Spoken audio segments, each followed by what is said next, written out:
is working as a software engineer at HSBC. Moving on, next we have Dev Chadda, who uh, completed his internship at KAUST, which is King Abdullah University of Science and Technology in Saudi Arabia, and currently he is working at Qubit Labs as an R&D engineer. और ये तो शायद मैं ही हूँ. So let's move ahead. A little bit introduction of mine. I'm a final year EC student, and I just completed recently a 2 month internship at Sabancı University, Istanbul, and I worked on mmWave and sub-terahertz CMOS circuits, and I also have interned at DRDO. So these are some of the glimpses of my university where I interned, which is Sabancı University. You can see the group of people. These were people from different countries who came for the internship at Istanbul. It was truly an amazing experience for me. So I just wanted to show you a glimpse of how the university looked, the amazing library over here. We had amazing classrooms, beautiful looking cafeteria. We also had a gym section, and an amazing, beautiful looking lake was also there in our university. So it was a very beautiful looking university, Sabanchi. And next, moving on to this slide, which I wanted to show you personally. It does not have too much to do on the technical side, but just to show you an idea of how a research internship could look like in a different country. Like this was my internship in Istanbul. I'm sure the other speakers would have a lot of pictures with them. Some of them went to Germany, some went to Canada, another one went to Kaust in Saudi Arabia. So apart from the research internship, that bookworm thing कि research के लिए बहुत ज़्यादा पढ़ना पड़ता है और बहुत ज़्यादा रॉकेट साइंस होती है, तो apart from those things you can have a look कि how life could be. I mean, you get to visit another country which is very new to you. You get to meet different people, you get to learn about different culture, different communities. So it's in itself, it's a very a wholesome experience. So if you're in third year, so next year if you would be lucky enough, inshallah, you will crack, some of you will crack the foreign internship and will have an amazing opportunity to go and see the world. So this might be your case next year, and for I mean, this will be an amazing wholesome experience. So that's why अगर आपको कोई scholarship नहीं मिली जामिया में अभी तक, so it's all right, कोई नहीं. और रिलेशनशिप तो खैर मैं इसके बारे में ज़्यादा नहीं बोलूँगा. आई मीन, दीवाना बनने की ज़्यादा ज़रूरत नहीं है. अगर दीवाना बननी है तो इंटर्नशिप्स का में बनना है. So internships are the one that we have to focus on. तो ये तो चीज़ें ऐसे ही हो गई. Now let's come to the main point that how it all started. So it all started when I was in my second year. I had Abbas Bhai with me in my hostel, so I had a good relation with him. I used to meet him and ask about his internship कि आप Germany कैसे गए थे, आपने कैसे crack की थी. So he used to tell me his experience. So that's why this 4 years of BTech life is very short to live by your own experience. You have to ask your seniors for it, because जो चीज़ें अभी आप कर रहे हैं, your seniors have already done that. They have already gone through the same phase that you are living right now. So build some good relation with your seniors, with your respective department seniors. Go and talk to them about the opportunities, because there are a lot of things to explore. If you go on exploring each and everything, so you will have very little time and you won't be able to start early. And starting early is also a very competitive, gives you a very competitive edge with respect to other students. For example, my DRDO internship helped me very much in securing that foreign internship, because I worked on a very similar looking project which on radio frequencies, which was also there at Sabanchi. So even if you don't have an internship at the end of second year, so don't dishearten yourself.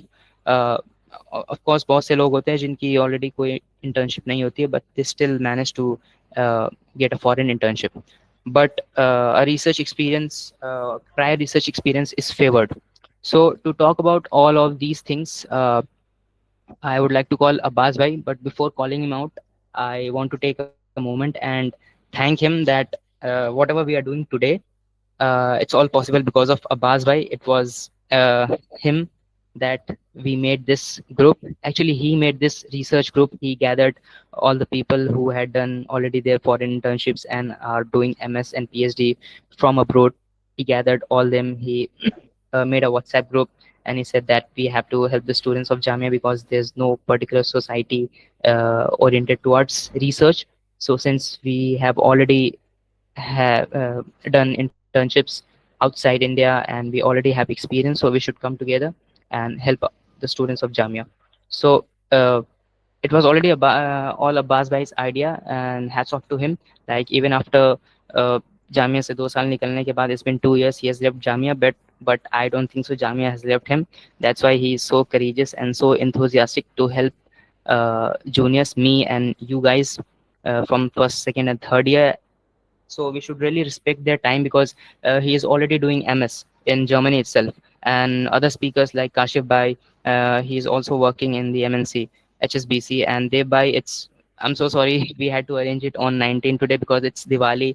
You had to be with your family, but still, Dev Bhaiya is here.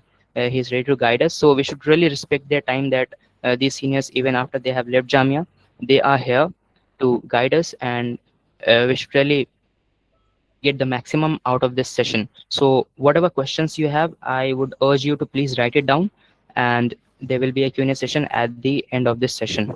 So I won't take too much time because I want all the other three speakers to give their experience and give what they think that what was the main reason for this selection, and they will talk about everything that you need to hear.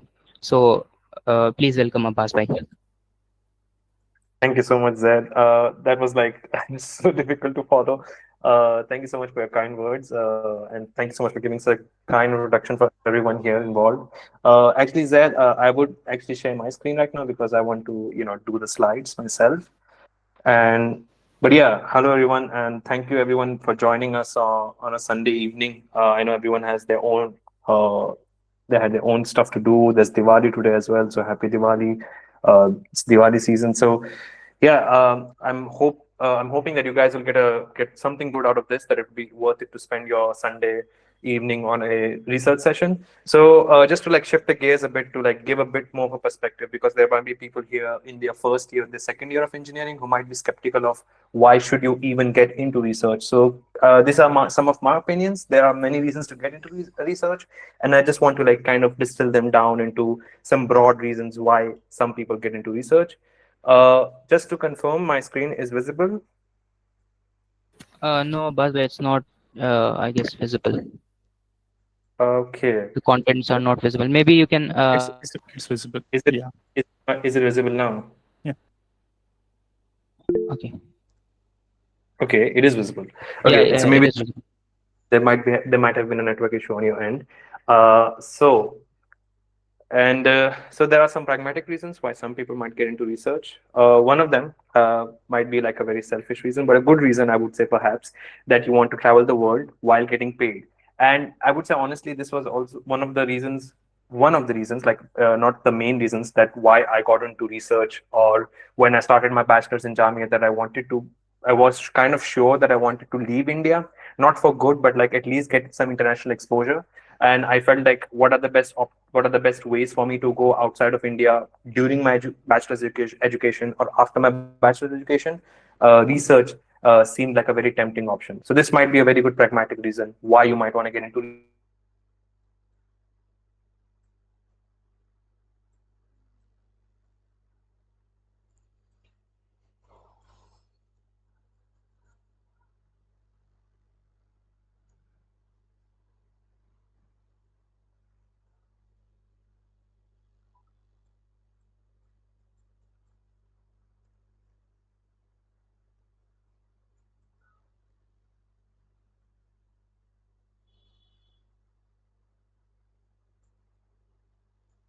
Second reason might be that the third reason might be smart people from all around the world. So research is a very international endeavor, and you get to meet a lot of very smart people, cool people, and it is much more fun to work on challenging problems if you have more people around you to work with.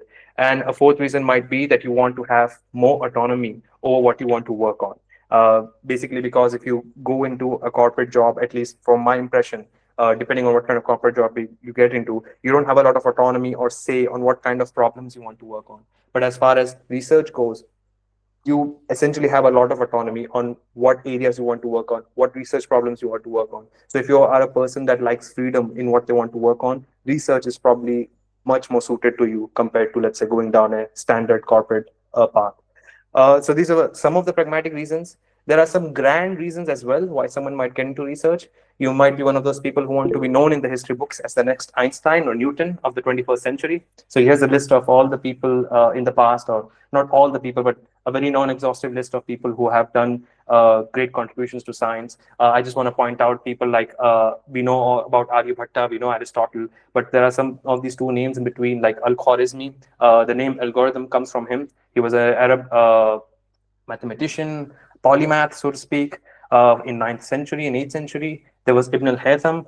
He was the father of modern optics. Galileo couldn't build his telescopes without the work of Ibn al-Haytham. So astronomy or even microscopy, all of the science became possible because of the work of Ibn al-Haytham on optics. So of course we know about Newton, we know about Einstein, and possibly you might be that kind of person who's a bit vain and wants to, leave a mark on history with your scientific progress, with your scientific contributions. So this could be you here, or you might be in it for a much more noble reason, that you want to solve world hunger, you want to eradicate cancer, or you want to invent AGI, solve nuclear fusion, and build interstellar travel. There are many reasons that people can come into it, and this is, I would say, still a very valid reason why you would want to get into research.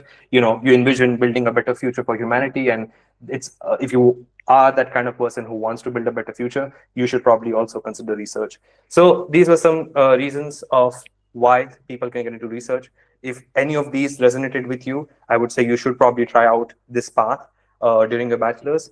And so just to now shift the gears again towards how did I get a research internship at TU Munich. So just to let you guys know about a bit of a timeline, I started my engineering back in October of 2020. This was during lockdown, so it was all online during that time. So January 2021 is when I actually first began doing online courses on machine learning. So there was of course, engineering was going on, but it was completely online. But along during that time, in parallel, in January 2021, I decided that I want to do research. So I should probably start somewhere, like take up a few courses to start my direction towards research. So I started laying a foundation by doing ML courses. I read some textbooks as well, and I made basic projects. These are some textbooks that I would highly recommend if you are a person that wants to do, like, get into machine learning. Andrew Ng course by the machine learning course by Andrew Ng, and these two books are, I would still say, they still hold up today for any beginner wanting to get into machine learning. And then after a period of 7 months in August 2021, I would also stress that during this time of first 7 months, a lot of this advice on what books I should read, what courses I should take, were guided by and advised by my senior, Muhammad Azhan, that I want to give like a huge shout out to, because basically, like, for Zaid, who I was, like, for me, it was Azhan Bhai. So it's like it's a continued tradition in Jamia that seniors have been helping juniors. So I was in my first year of engineering at that time, and he basically told me all about machine learning and how to make progress. And working with him, he basically recommended and connected me with one of his mentors as well, Hitesh Hinduja. He was at Ola Electric at that time, and the AI manager at Ola Electric. He then was I would say, a data science manager at Microsoft. So I was super lucky that my senior connected me with Hitesh Hinduja. And so I worked on a research project under him. So this was after my first 7 months of my exploring my fundamentals. I got to finally work on a research project. This was, I would say, August 2021 was the first time I got into reading research papers. And I just want to stress that I started this work in August 2021, but the time it took for this project, which was about detecting detecting where text are present in an image, this whole work took till February of 2023 to get published. So that's more than 1.5 years of time it took for a paper to get published. So research is fundamentally a very slow endeavor. So you should have a lot of patience to get into. You should have patience while doing research. So during this time, from April 2022, by March of 2022, I had concluded this project, and I basically decided that I should probably now move on to more greener pastures. I basically started coal mining professors at IITs and triple IITs. Coal mining is one of those concepts that we would discuss more in detail towards the end, because it's a very important skill if you want to get into research of how you coal mine professors or any potential future collaborators. And luckily, I got an acceptance at Triple IT Allahabad to do my research internship under Professor Anupam Agarwal. And it was all remote because this was towards the end of COVID lockdown. So, unfortunately, I would say that I had to do this internship remotely as well. And by August of 2022, after I had concluded my remote research internship, also my offline engineering had started at Jamia. I was lucky that I participated in the Smart India Hackathon, and it was a project uh, that was assigned by ISRO. And here as well, I have to stress that we were mentored by Azhan Bhai as well on this project. And I worked with Kashif and a very great team on this specific project. That was about super resolution of digital elevation models. And during the same time, while I came back from this hackathon, I basically started this application grind that you have to do, where specifically for the DART-wise program. Unfortunately, the DART-wise program has been on pause since, I would say, last year, if I'm not wrong. Or I think it was on pause from this year, and we don't know if it will actually start from next year onwards. But all these advice that I'm saying right now are kind of transferable for other research programs in Europe as well, which I will get into. But generally, what involves in a lot of these research programs is that you have to get send out cold mails to professors and to get an acceptance that whether they can invite you to conduct research internship uh, at their university. So I sent out 24 cold mails to German professors. I heard back positively from two of them, which I think is not a bad fraction in terms of success. This is quite likely what you would experience yourself in your journey. That you would face a lot more failures than successes. So you have to have this grit within you if you want to like stay in research. Success doesn't come easy. And so during this time, I prepared and submitted my documents for DART scholarship. And luckily, by January 2023, I had gotten acceptance for DART scholarship. And again, why I want to stress this, by January 2023, by the time I got my confirmation of my scholarship, I had zero research publications. All I had was research experiences. And all of these research experiences that I've highlighted, my research experience at Triple IT Allahabad with Hitesh Hinduja and at SIH as well, I'm sure these projects helped me get selected for this research internship. So I just want to like dispel the myth that some people might have that you need to have prior publications before getting a research internship. And from June to July, it was a 2 month research internship that I spent at Munich, at Technical University of Munich. Of course, this was like I would say one of the best 2 months of my life of going to such a prestigious technical university and basically getting a taste of high class research infrastructure and standards. I know people who study at Jamia, we know how good the infrastructure at Jamia is, but it can get quite better. I'm sure I'm being very sarcastic here. Of course, we know how the situation is in Jamia. But yeah, I met a lot of very cool people. My lab was super. It was full of intelligent people, and it was very nice to finally meet people that are super motivated to do science. And of course, one another perk of this foreign research internship was exactly that I got to explore Munich, Salzburg, Vienna, Switzerland, Pisa, Vatican City, and Rome. And of course, I could only fit in two pictures on the slide. The slide is already super crowded. I think a lot of the pictures are on my Instagram, which I think Zed stressed initially that we would have more pictures, but unfortunately, these are only pictures that I could fit on this slide. But all in all, to summarize, like the take-home message from this whole timeline that I wanted to like give to the juniors is that you should give yourself time of 6 to 8 months to understand the fundamentals. Like research is basically you have to get at the cutting edge, at the frontier of a subject. You must know that you understand the fundamentals first. You cannot just directly just start doing research. So you have to give yourself time, at least 6 to 8 months, to understand the fundamentals before you start research. And yeah, Rome wasn't built in a day. And to start, you should utilize the resources available to you to take small steps to build your research profile. So I'm sure you might feel that you don't have the resources right in front of you. You just have to like ask around, right, in your locality, what is available to you. For example, I just took advantage of what I had at my time. It was my seniors. I reached out to Azhan Bhai. Azhan Bhai was also hosting these machine learning sessions, and I just like basically, you know. Kind of annoyed him with questions, and that's how I basically got a lot out of him, a lot of help out of him. And I would also recommend some juniors to like reach out to your seniors and reach out to your professors, like annoy them, ask them questions wherever you get stuck, and a lot of them will be very happy to help you. So you should take advantage of the resources that are available to you. Don't wait around that something would come to you directly. You have to like And don't try to take big steps directly. Take small steps, low friction steps, like reaching out to your senior, reaching out to your professor. If the professors are super intimidating, reaching out to a seniors might be one of the ways that you can get, start taking smaller steps towards building a good research profile. And this is the point of this research student group, that we will help you out on this second point. The third point is, again, as I stressed, you don't need publications to get accepted for foreign research internships. You only need some research experience and a very strong motivation. And essentially, what these programs are looking for, they're looking for potential, not expertise. You're an undergraduate student.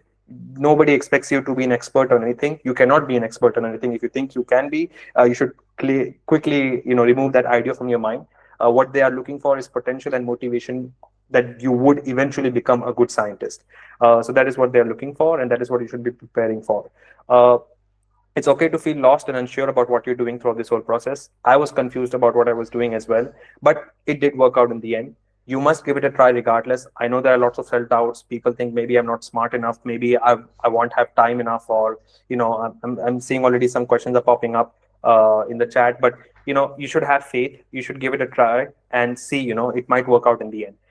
So that was that. Just to like quickly close on this topic, about there are possible other alternatives to Dart Wise that are available right now in Europe. And this is again a non-exhaustive list, but it's a good list anyways.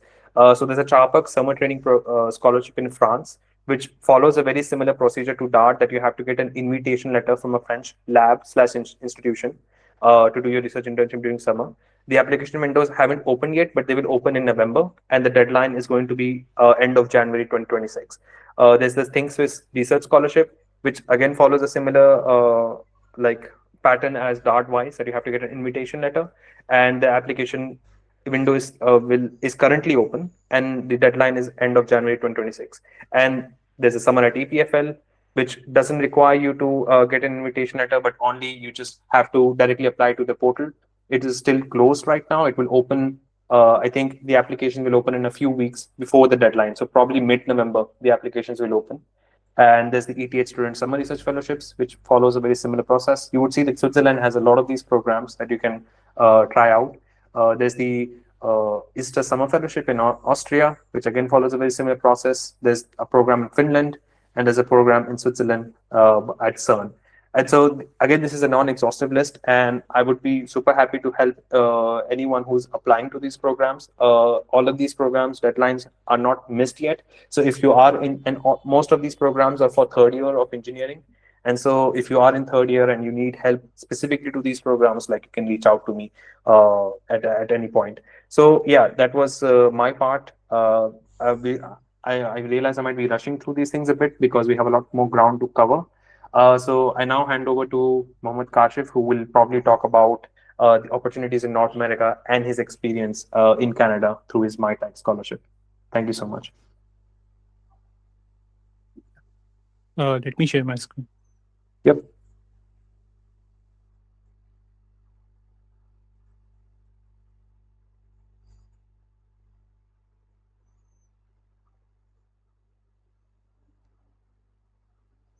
So is my screen visible? Yep, it's visible. Okay. So hi everyone. I'm Mohammed Kashif, and I did computer engineering from Jamia, and I graduated in 2024.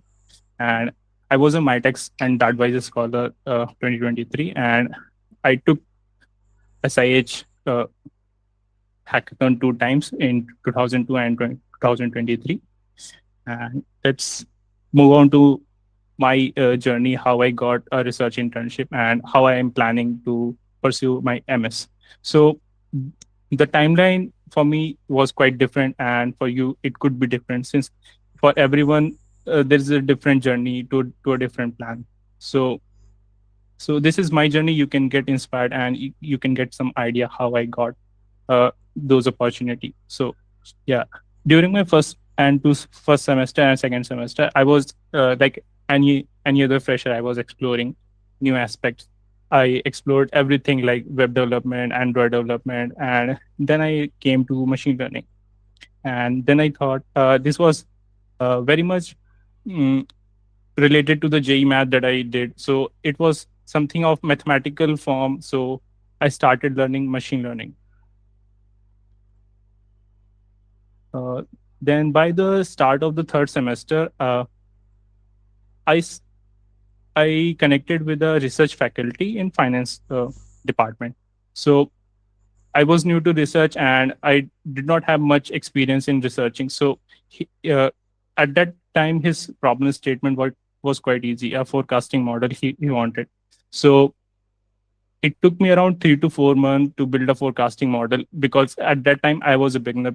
So it took time. So and then recently, after couple of months, we got some sort of good results, and we were ready to publish that results into a research paper. And so by the end of third semester, I was ready with the uh, paper, but it was not published at that time. And I remember Abbas and I gathered, and we participated in SIH 2022. And during that time, this was also a turning point because not only I gained SIH experience as well as I gained research experience from a different faculty. It was a collaborative research, and that added some sort of value to my resume. So, and then in in fourth semester, but we can say at the end of fourth semester, I got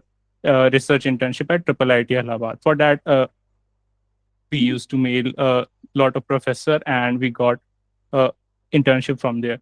Then these things actually made up my profile, and some sort of research experience that I gained from there actually built my profile much more stronger. And at the start of fifth semester, we applied for the MyTax and the Dartwise scholarship. And by the end of fifth semester, we got the results. So, and by the end of sixth semester, we went.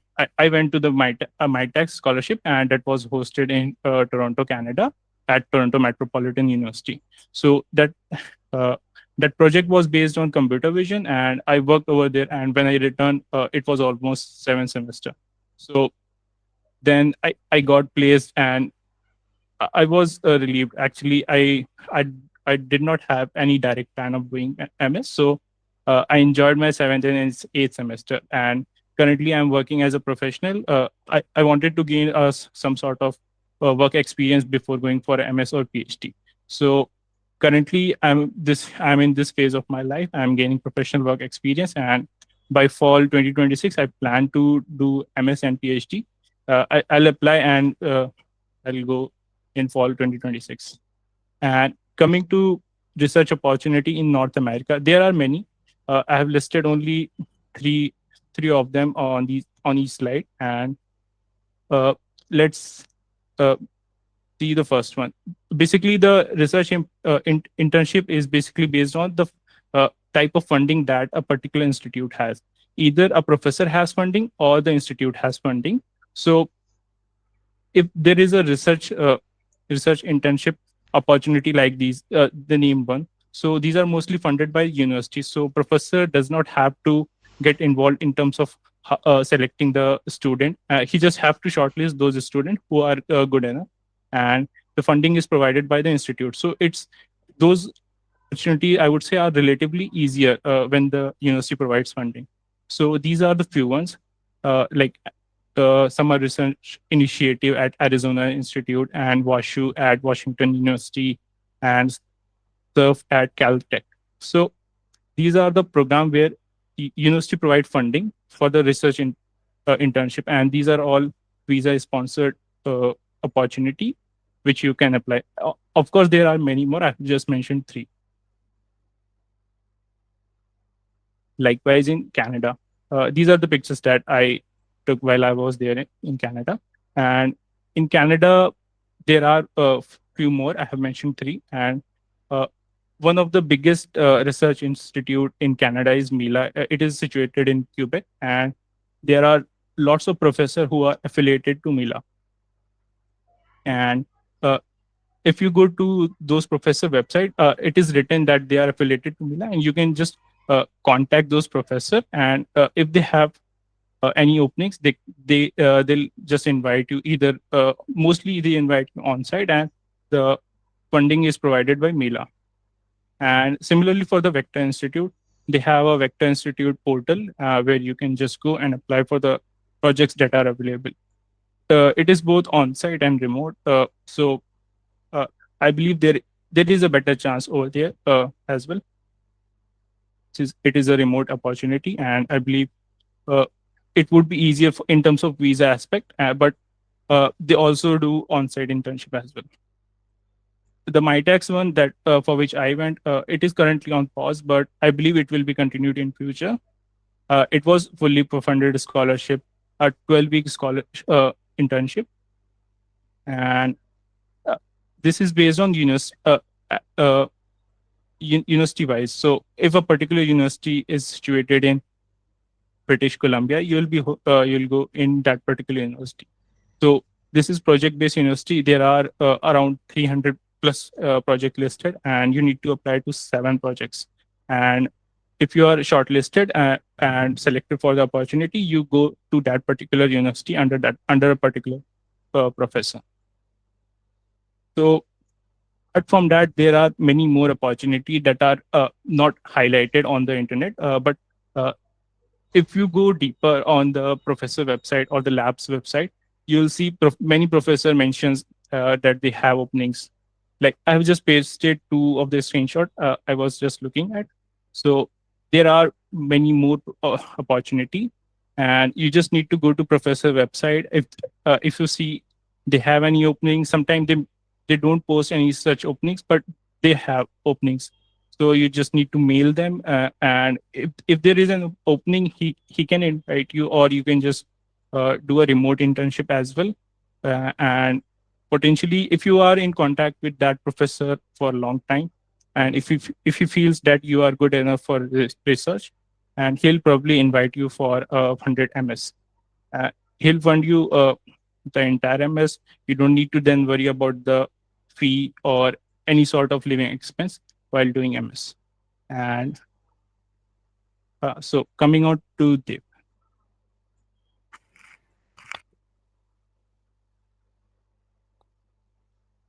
Hi all. Thanks Kashif. Thanks Abbas and Zaid. Just to know the demographics, do we have people here from electronics background also?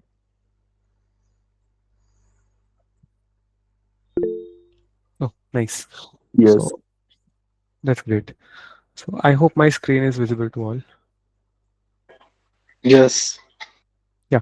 So hi all, I am Dave. I am currently an R&D engineer at Qubit Labs. I'm an electronics graduate from Jamia. I am a 2024 batch student. I'm also a community member at Risk 5. I was an LFX mentee in 2023, and I'm also a student member at INAE India.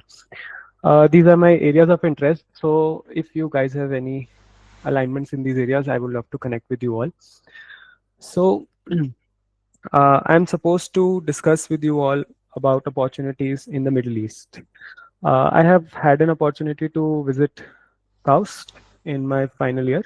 So before I move ahead with that part, I really want to share my trajectory, my journey of my engineering. So giving a disclaimer, I was always clear that I wanted to do something in core. I did not have any inclination to do software side of things, which generally ECE students tend to do. So in first year, in my first and second semester, I had no interest in the technical things. I was doing all possible non-tech things. I also had a YouTube channel which I closed after some time. I also wanted to teach, and I was so indulged in that towards the end of my first year, I had a full-time job in teaching. But then I realized like I'm neglecting my engineering degree if I'm going into teaching. So again, I left that. And in my third semester, I got to participate in ENTRA robotics competition. It's a robotics competition organized by IIT Bombay.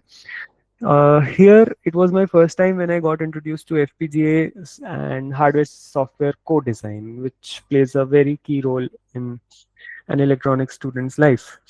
Then towards the next semester, uh, actually, it was the time when I actually got to learn things. I developed my interest in computer architecture and digital system design, and I knew I wanted to do something in this area itself. Semester 5, this was the nightmare in my life. This was the time when our college went offline. Till fourth semester, I was studying remotely. This was the semester of rejections. I was not selected for my tech. I had sent a paper. Okay, so just to give a background, after my e-yanta robotics competition, I developed an interest in FPGAs and quantum computing, and I tried to align the two, uh, FPGAs with quantum communication. So I was working on it in my fourth semester, but that was an unguided thing. I did not have any guidance in that part. So, but yeah, it was a buzz that everyone was doing research. So I too wanted to do that. It was again a similar time, like if you guys are in second year or third year, it was the similar time when we had a session with our seniors and they all were talking about research. So I too developed an interest in research. But my first research paper was rejected. Generally, it happens conference may you send anything, it gets selected. But my conference paper was also rejected. Then my relations with my PI also were not so good. They actually got worse.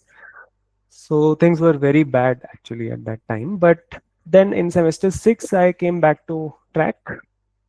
I just left everything and started contributing to open source hardware. I got to be the part of RISC-V community. I was selected for the Linux Foundation's mentorship in spring 2023. And this time I had a new PI and my relations were actually good. So things were quite guided now. My interest in computer architecture, microprocessors, system design actually got enhanced. And thanks to my friends, I think they are in today's session as well, Vishwadeep and Priyanshu. With them, like I could do a lot of things. Then in my seventh semester, actually this was the time when I actually got results from the hard work that I did in semester 6 and semester 5. I got placed in Qubit. It was an on-campus opportunity. I got to connect with a lot of people in the RISC-V community internationally. It was superb. Yeah, so also I started my research, actually the serious research which Abbas actually mentioned. uh, you should first work on your fundamentals and then you should start your research. So developing fundamentals in core electronics actually matters a lot. Unless you know what a transistor does, you cannot publish a paper. So the semesters, fourth, fifth and sixth semester gave me enough fundamentals and a lot of confidence actually. So in my seventh semester, I worked on the project called Engineered Gate Transistors. And towards the last semester, I could publish that work in a journal. So yeah, then yeah, this was also the semester when I got selected for my microelectronics winter camp in KAUST. Here, I also want to mention my association with Triple IT Delhi. It's not just my association. We three, me, Priya, Anshu, and Vishudeep, were associated with Triple IT Delhi in a project with Professor Sujay Dev. Though we could not extend that a lot, but yeah, we also got to learn about uh, the rocket chip and SOC developer, SOC generator developed by RISC-V. So yeah, then in semester 8, uh, I used my research as my major project. The work was published in a journal, and I was also awarded scholarship to attend RISC-V Summit in Santa Clara. So I would say uh, things might go wrong initially, but you should trust the process. Things will definitely get better. Right now, I'm working in Qubit. Qubit is my life. I'm designing advanced communication systems. What's next? I don't know. I'm just going with the flow. I'm enjoying my work, and I am actually in industrial research right now. Industrial research. Okay, I'll cover industrial research in the forthcoming slides. Thanks. Yeah. So, KAUST in Kingdom of Saudi Arabia. KAUST is King Abdullah University of Science and Technology, located on the coast of Red Sea. Now, you guys might definitely have a question, why Saudi Arabia? Generally, students have in their mind that for their higher studies, they will choose the West. They'll either go to Southeast Asia. Why Saudi Arabia? So let's see. So, but yeah, let's talk about the research internship opportunities at KAUST first. There are two tracks in which you can apply for the research internships. One is a short-term programs track, which is 1 to 2 months long, and we have long-term programs, which are minimum for 6 months and can be extended as per your relationships with the PI. Short-term programs के examples are microelectronics winter camp, for which I was selected. This is held during the winter break. We also have summer photonics camp. We have AIML research programs, and we also have research in statistics. VSRP is the long-term program, visiting student research program. This is for 6 months, as I said. Application requirements, yes. So CAUS pays a lot of importance to your GPA. Generally, if we see the intake demographics at CAUST, people who get an admit have a GPA of more than 3.5 on a scale of 4. For your short-term programs, you need not to have a language proficiency score. Transcripts are required, and previous research experience matters a lot. While I was applying, I had mentioned clearly that I have some research, but that was an unguided research, and my publication also failed. This was when I was applying for this, I had not started working on my final year research, which I did with my PI at Jamia. So for the VSRP, the process is actually a bit different. There, you need to write a cold email to the professor you want to work with, and once you get a confirmation from him, then you can apply through the portal, the VSRP portal at CAUS's website. For the short-term programs, you can directly apply on the portals. That does not require writing a cold email. Scope of work in both the programs is actually different. Short-term programs at CAUS are actually meant to attract students from different parts of the world. Like the program I went for, Microelectronics Winter Camp, had people coming from different parts of the world: Colombia, Ecuador, Peru, China, Poland, and Brazil. I was from India, and the yeah. So basically, they want to attract students so that after they finish their program, the short-term program here, they come for their further studies to KAUST. In this program, you get to attend workshops with KAUST core labs. You work on a mini project with the group you are assigned to. So you do not do something very big that is worth to be published. But when you are for the VSRP, you are actually a member of the research group. You don't have a mini project, you have to do actual work.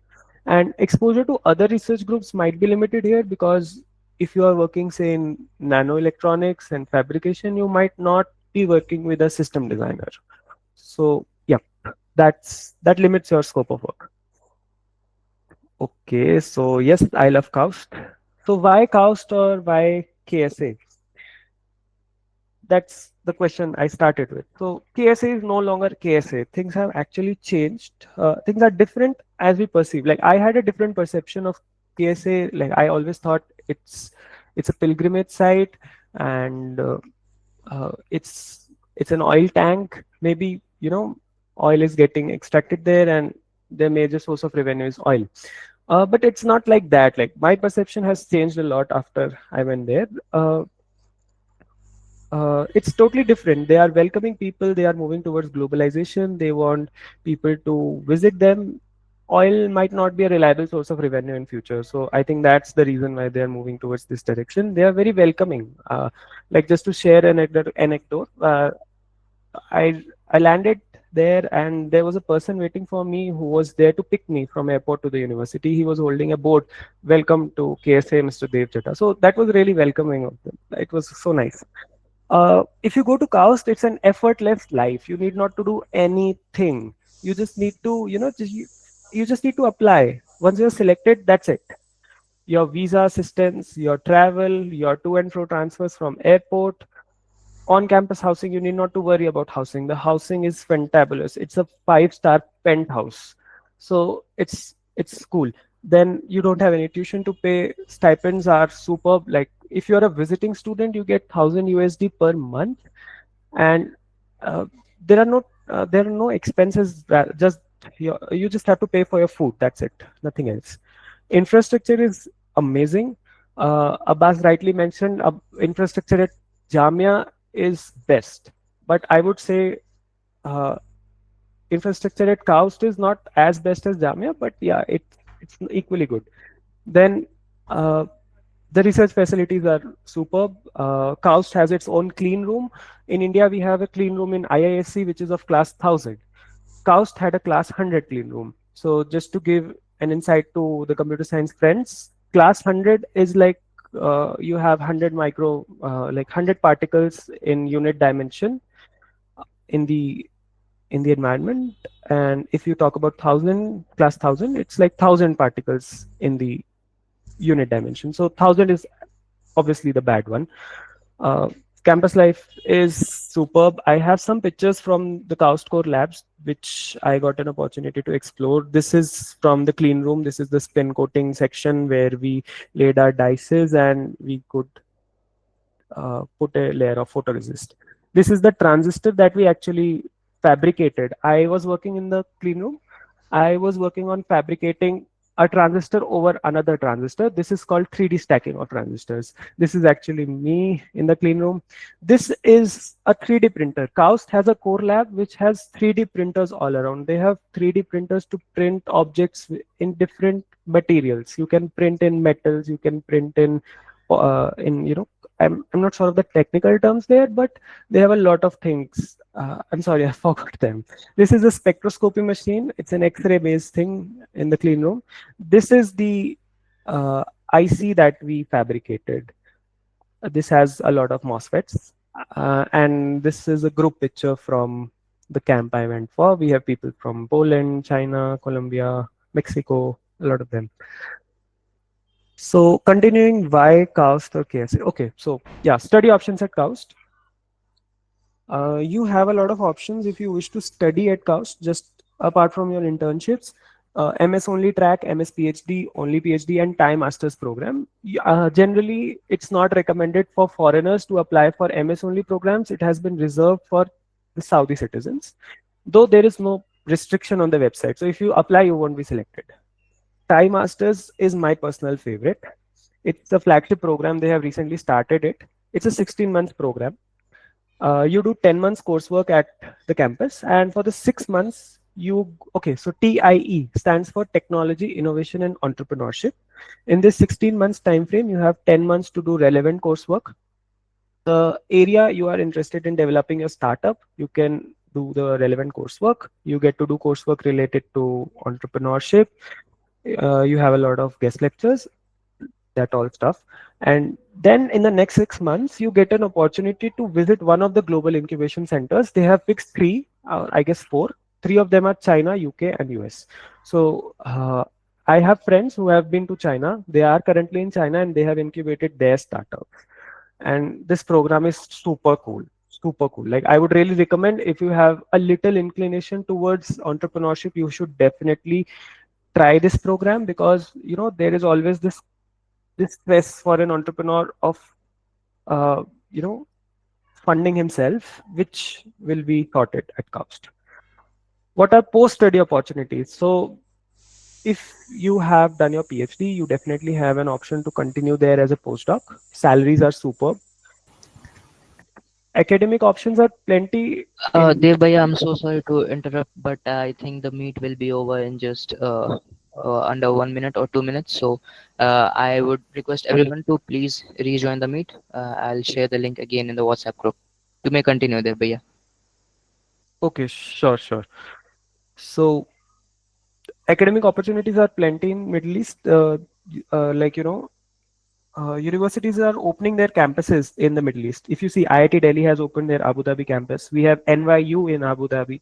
We have University of Birmingham. They have opened a campus there in Dubai or UAE. I'm not sure. So they all need professors. They all need investigators. They all need assistant professors. They require postdocs. So there are a lot of opportunities if you are considering academia as your professional pursuit. And in KSA, I see myself like, I personally see KSA as an opportunity to pursue entrepreneurship.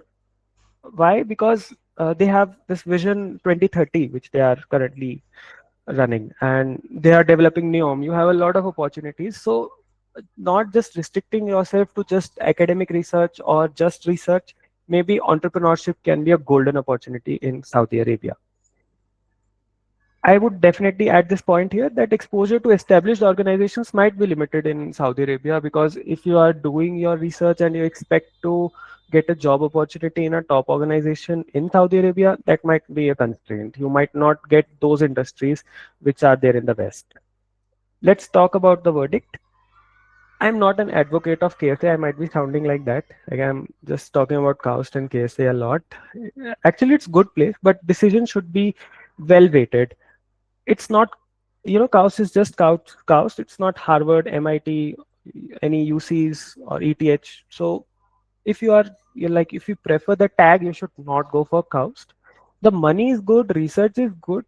If you wish to settle in Middle East, the option can be good. But if your end goal is to settle, say, in the West, then you should not prefer going to Kaust. Otherwise, it's not a bad option. My PI, Professor Sajad Lone, has himself moved to KSA. He has moved to University of Medina.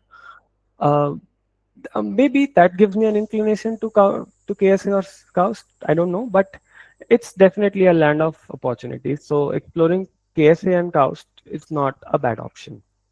I think that sums up my part. The meet is still running, so maybe we could continue here. Yeah, Zed, if you could confirm, and thank you so Yeah, much, Dev. okay. Okay, Yeah, there was no warning, by the way, but if something happens, then we can join. That's why I just said. Uh, all right. so I'll just represent my slide now. Yep, you can please continue. And thank you so much, Dev.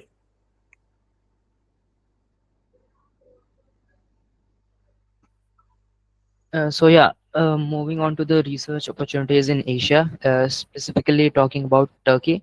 Mine was this Sabancı University. They have a program called Pure, which is program for undergraduate research. The duration is of 8 weeks and it is fully funded.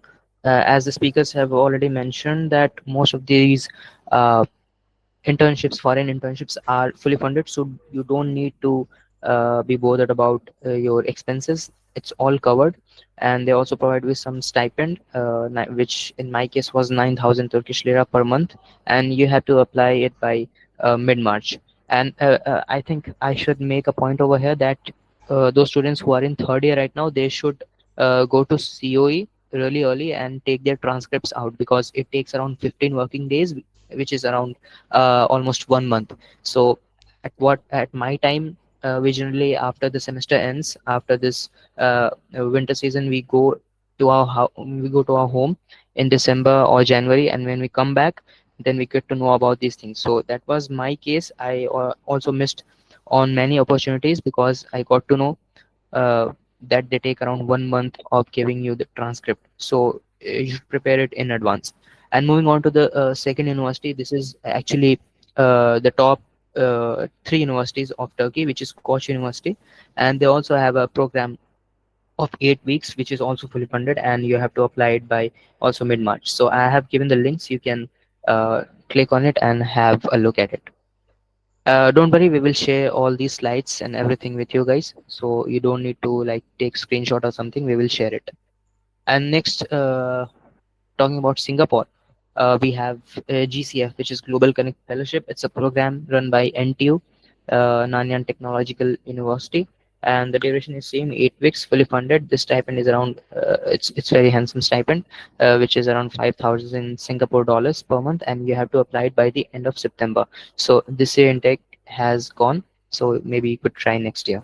And there are a couple of other more programs, which is internship and research immersion. I have added the links. You could just click on it and you know, check the eligibility criteria if your program, whether you're from electrical or mechanical or civil. So you will have to go to each of these university websites, and you will have to, you know, cater it, whether your domain is listed there or not. So I know it could be very frustrating and time consuming, but you will have to you know, cater these things on your own.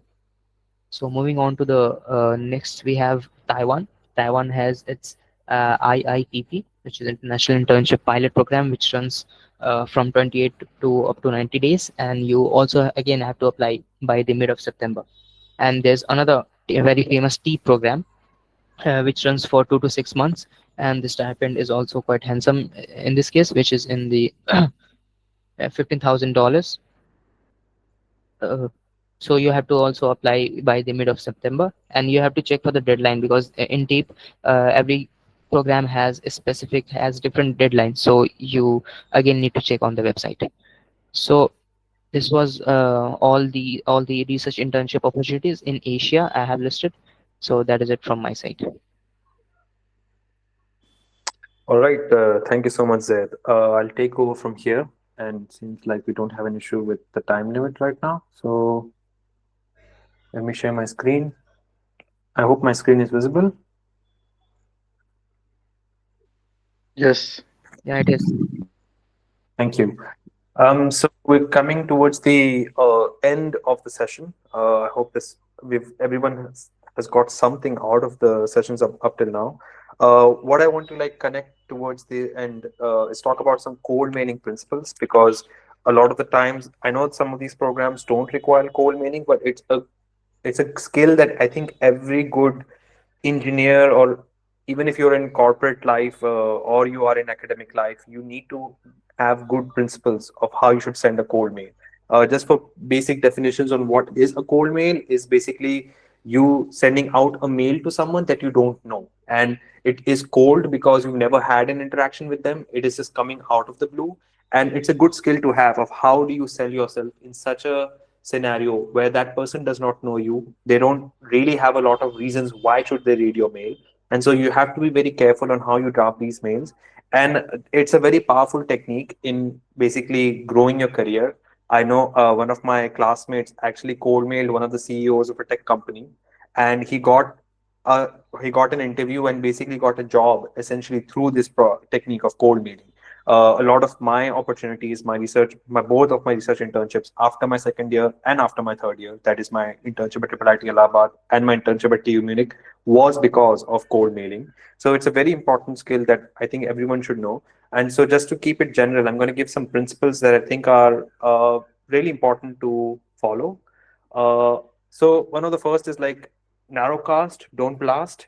That I feel a lot of the juniors that I've talked to sometimes feel like that they should send out a lot of cold mails and try to automate this process by right. And I'm not in favor of doing that. Like, don't just send out mails blindly. Don't spam people.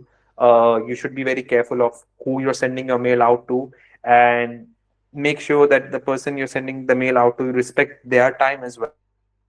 So put efforts into each mail, have a very targeted focus, and yeah, don't just throw out generic mails out in the wild for success. I think the chances of success are quite unlikely. Some people might get successful, but I would say it's just not good for the world if everyone is spamming everyone's email.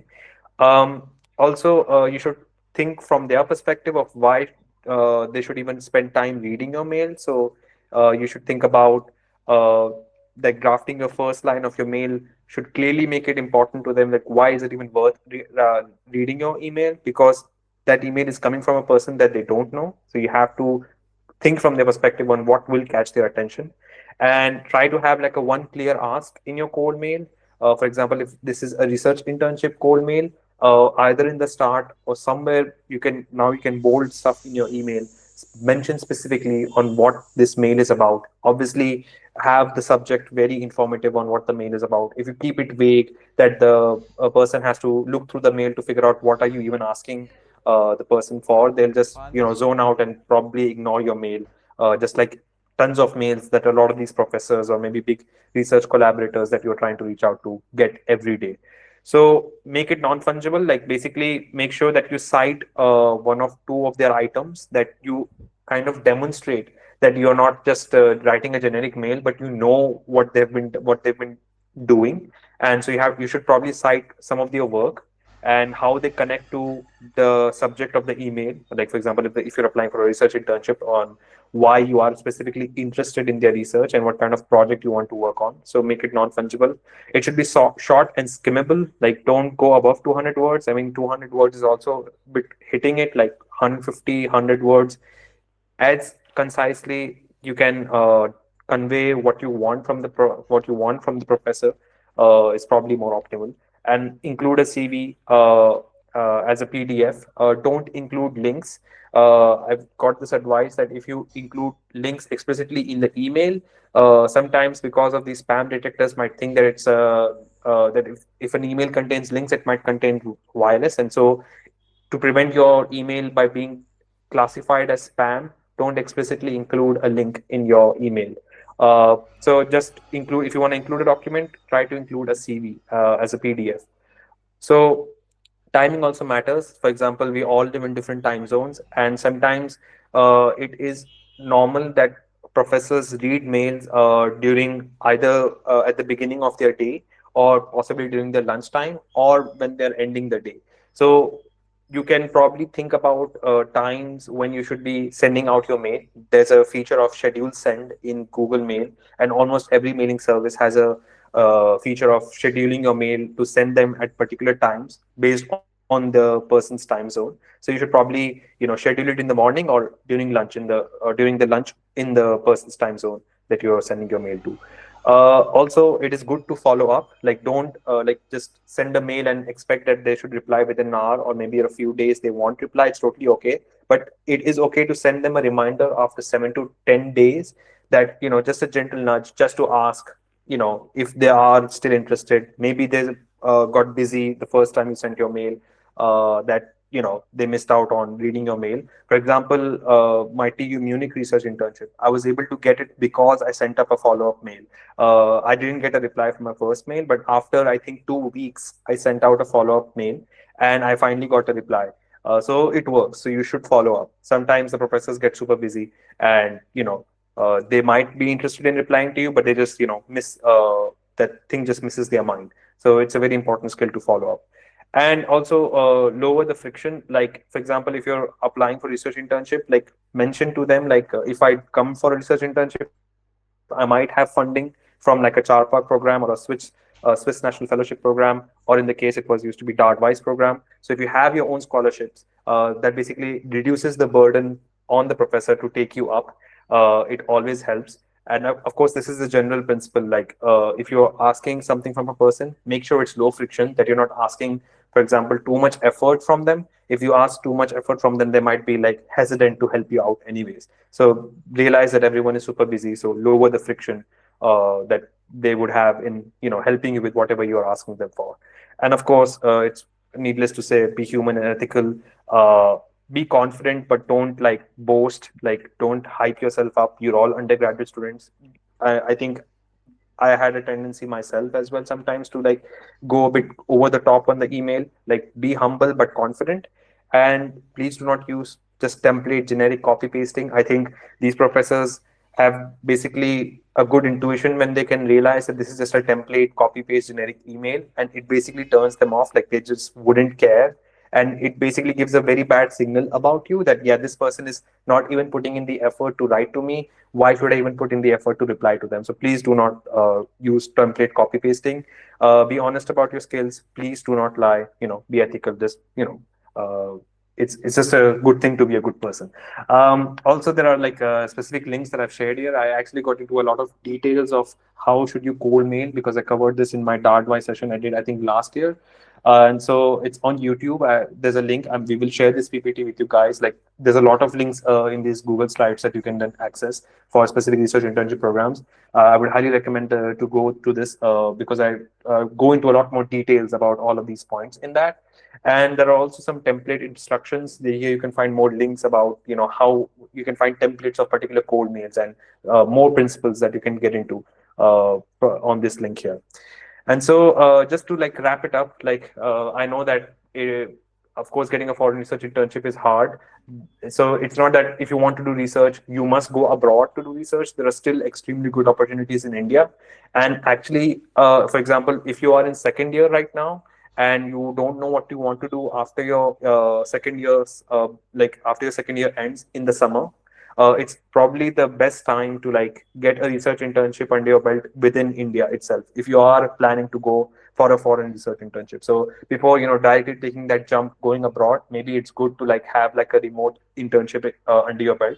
And obviously it would help you profile, first of all, that you actually have some domestic experience before a country takes you in directly. So it is a good stepping stone, that there are good opportunities in India. For example, if you're in third year right now and maybe you feel not so confident for applying for foreign research internship, I think these domestic opportunities are still very valuable. So there's a huge list of programs, which is again non-exhaustive, but there are so many of these programs out there. But here's a few lists like this: Surge at IIT Kanpur, Sure at IIT Hyderabad. This like these, for some reason they have this very funny naming conventions, and all of these IITs are figured out, like SRIP, Spark, YIP, Rise Up, Sun.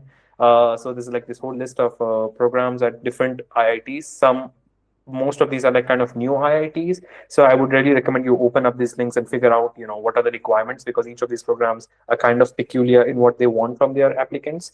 And then there's a summer research fellowship program, which is the more general program that I think a lot of IITs and research institutes come into. I would highly recommend you go through them. There are Triple IT Delhi summer internships. There's also IIT Dharwad summer internships. I would basically recommend that these are standard programs. They're like portals that you apply to, but there are what is important is that I would highly recommend that you also cold mail professors at ISC Bangalore, Triple IT Hyderabad, Triple IT Delhi, and old IITs, because these are usually the places where the professors have a lot of funds and they're usually working on cool research projects. Like these places are cool because the professors there are working on cool projects, more interesting projects compared to, let's say, like for example Jamia. Like there are good professors, but they're not working on the most cool stuff. So if you want to work on cool stuff, and you, of course, it very much bolsters up your CV if these name comes onto your, of course, CV, like IC Bangalore, Triple IT Hyderabad. And I know a lot of people, like for IC Bangalore and Triple IT Hyderabad, that it is cold mail professors and they took them up as research interns. So it's a good way of like, and they usually have lots of large projects going on, so they can like probably figure out like, yeah, you can probably come in here for 2 months in summer and spend time on this project. So it's a good way of like using these as stepping stones towards a potential foreign research internship in after your third year summer. So that wraps up all the stuff that we wanted to cover. Of course, I think the main interesting part of the session starts now, where you get to ask your questions, and me, Dave, Zed, Kashif are here to answer. I know there are I thought I saw Faraz, there is Priyanshu, like there are still people that can also answer your questions. So yeah, please go ahead. Feel free to ask your questions, and any one of us can answer, I guess. Yeah, Amar Kamal. You can raise your hands, guys, and if you're not comfortable, you can also write it in the chat box. But raise your hands and then start asking your questions. Yeah, Amar, go on. Hello guys. My question to Dev Bhaiya actually. Dev Bhaiya. Hi, Amar, please go on. Uh, yes, I'm currently in my second year and my specialization is electronics. Okay. So basically, what I'm quite interested in is robotics, and I have 2 to 3 basic robotics projects. But I'm currently confused on tech or non-tech. So, what part should I continue, or what should I do to just expand and enhance in this field? Okay, so I think, okay, sure. So, is your question specific to research or you are asking towards the electronics field? You can Uh, specify. the research and core electronics, if you can just tell me about it. Okay, so I'll just give you a quick brief. Other else we can connect later also. So, see, you said you have done something in robotics. So, as far as I know, research is quite restricted if you go into robotics, because most of the research, if you see at the undergrad level, that goes into this segment of transistors and devices. So you can work on the fundamentals of devices, and if you want to specifically go into research, I would recommend you to go into the devices thing. But if you still want to work in robotics, I would recommend you working on the computer architecture segment, microprocessors and microcontrollers. That would definitely help you out. Okay, thank you. You can connect with me maybe on LinkedIn, WhatsApp. We can just. Okay, sure, sure. Thank you. Zainab, you can ask. Okay, hello. So basically, I would like to thank the GDG Jamia Media team for conducting this amazing session. I am from Jamia Hamdard. Basically, I also have to do research related to data science and I have to apply for it too. तो मेरा doubt अभी query मेरी ये है कि अगर हमें CV apply करनी पड़ी है इंटर्नशिप्स पे तो हमें एमएल के अलावा तो कुछ इतना नहीं आ रहा है क्योंकि अभी मैंने सेकेंड ईयर में हूँ और मैंने जस्ट एआईएमएल की जर्नी स्टार्ट की है तो हम सीवी में ऐसा क्या लिखें जो हम सिलेक्ट हो सके उस इंटर्नशिप के लिए. I mean, like, I would like to समझना चाहता हूँ कि सीबी किस प्रोग्राम के लिए are you applying to a specific program or is it like generically you're asking? नहीं नहीं, आई एम जनरली आस्किंग. मतलब वो सिलेक्ट करेंगे तो हम ऐसा कहाँ हाईलाइट हों कि वो रिसर्च में हमें सिलेक्ट करें क्योंकि अप्लाई तो बहुत बच्चे करेंगे इसलिए I am asking. I see. Like, I think a lot of the times हो सकता है सीवी पे इनिशियली ज्यादा प्रोजेक्ट्स ना हो. So what helps you stand out is how you sell your motivation. कि अगर आप generally most of these programs have a place to like either send a cover letter or a letter of motivation or an SOP that stands for statement of purpose where you actually state what are your ambitions, अब तक क्या किया है, and you know like कहाँ तुम जाना चाहती हो, like what's your motivation. And because at this point it's really hard for professors as well, it's totally normal not to have a lot of projects under your belt because literally तुम्हारे पास time ही नहीं था, you're an undergraduate student. So at this point what professors are looking for कि what is your motivation, कि how motivated are you to do research, and it is on those basis that professors basically you know decide कि किसको लेना है और किसको नहीं लेना है. So I would say you should probably work on that. Of course, I would also heavily recommend ki try to work on projects that not everyone else is working on. If you are in AI machine learning and you're working on projects that are generic that everyone else is working on, of course it hurts to like it would not like help you stand out. So work on research projects. Generally, research projects are something that is basically because they're research projects, they are not generic. So reach out to your professors, ask them if they have a project in mind that is kind of unique that you can work on depending on your competencies right now. So that is what that is my advice on that. I hope that clears it up. Yes, yes, thank you. Yep, no problem. Amarjit Kumar, you can ask. Hi to every speaker.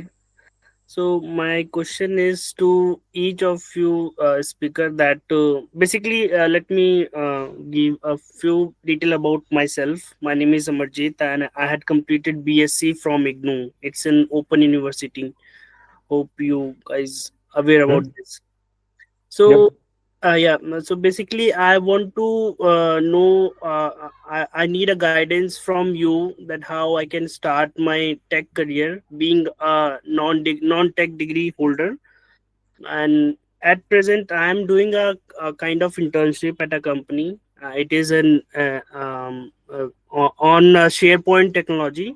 So I find myself that I'm not getting a bit good exposure in technical wise, so I need a proper guidance from each four of you speaker that how I should start my preparation or whatever. What should I do to get a good company or good uh, technology like that?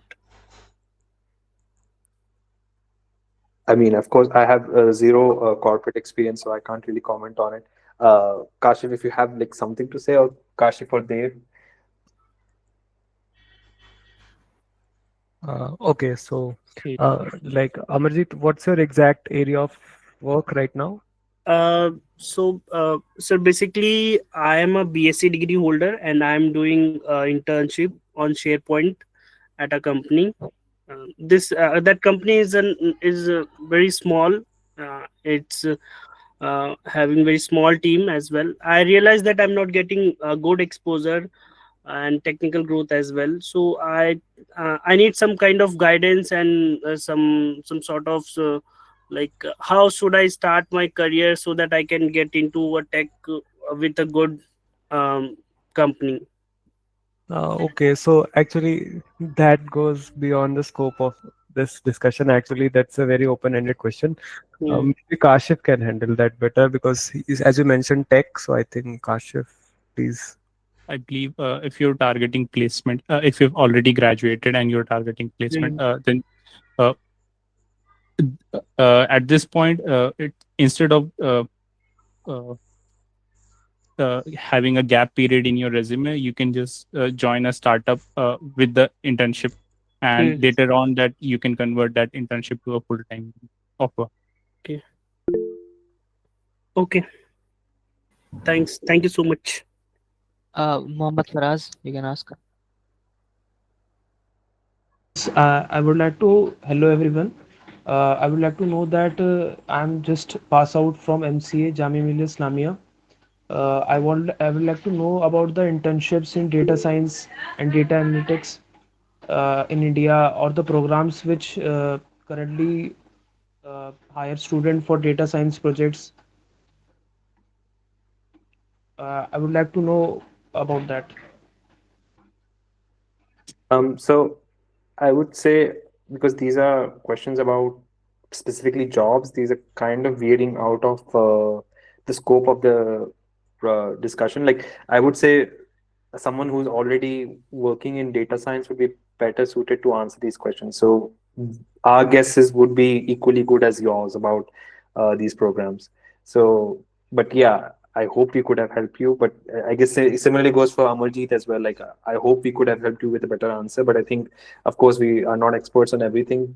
We are just speaking from our own experiences, and so I wouldn't want to misguide you guys. So I would say this is probably not the right platform to be asking that kind of question.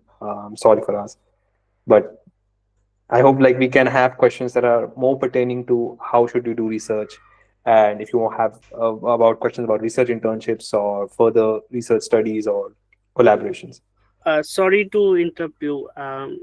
My question is with Dave Bhaiya. So basically, sir, I want to know, at abroad, does non-tech degree candidates are being considered for tech profile, or what is the exact scenario for non-tech degree to get a tech job in abroad?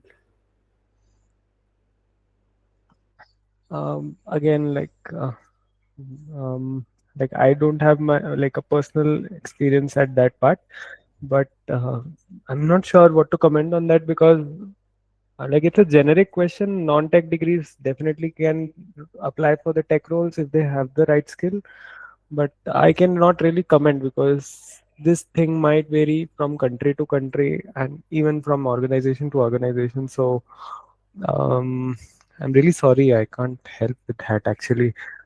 But like, what exact area are you like target? Like, how do you define tech? Like, what does that mean? So basically, see, my degree is BSc, Bachelor in Science, and Uh, tech area is basically like I'm looking some kind of software development role like that. so, do you have any projects, some Yeah, background? yeah. Presently, I'm doing internship at a tech company, which is a small startup based. But I realized that I'm not getting a good kind of exposure, technical wise. So that is the reason I'm looking some kind of opportunity or some connections where I can enhance my technical career. Because the thing is that I'm lagging because of my degree. Mm, I'm really sorry, Amarjeet. Like, I'm not sure what to comment on that. Really sorry. Maybe someone else who has a better understanding of this would help you better.